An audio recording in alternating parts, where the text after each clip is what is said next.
Bhuanam an deise a thógáil agus fáilte chu ribh na héana go léir atá inar deanta don bhrunna áirithe seo. Mar aon den ar ggófortithe sa tógra seo, is iad sin diontar agus scoil na Gaeilge, ollscoil chathair bhaile clia.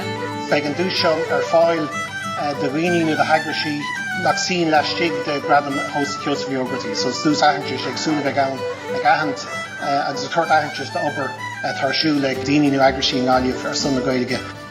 This initiative is a fitting tribute to Dr. Pheadair Fhlatharta, a man who has done great work for the Irish language, not just here in Galway, as the first Cathaoirleach and board member of Gaeilge of Gaeilge for many years, but he was also well known on a national and international level through his innovative work on language planning and language rights. Huckry Bird Stewart Gaeilge of Gaeilge dúise Aitheantais Pheadair Fhlatharta a bhrunna, an an duine seo de bhar an obair a diontaí acu I gcurchan cín na Gaeilge in Gaillimh. Is údar bróid de bhord Stewart Gaeilge of Gaeilge dúise Aitheantais Pheadair Fhlatharta a bhrunna den chéad úr Bernie O'Connell, cóghardachas leat a Bernie. Ara, agus a chóirde. Take sib gur fíor frihleil go deo gom an onar seo tá se bh brunna orm tróna.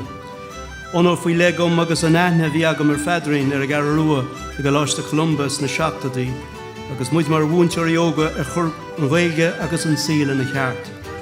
Deirtar go gáiltear duine I gceart, nuair a labhraítear a ainm go nuair deire.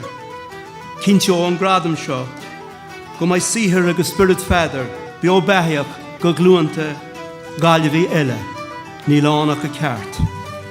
Ba bútear I go leor eile an gradam seo, ba siad níos cumasaí, níos ó ildánaí, agus fága siad marc ar chahar na drabh. Tá mai cinnte go rud amháin, in ómos go Pheadairn, agus an sihir dingáilte staidir a crua a rinne sé, ní bheith éon bhúntear, chomórtasach as an onar agus atá mis sé tróna, gur míle maithagaí.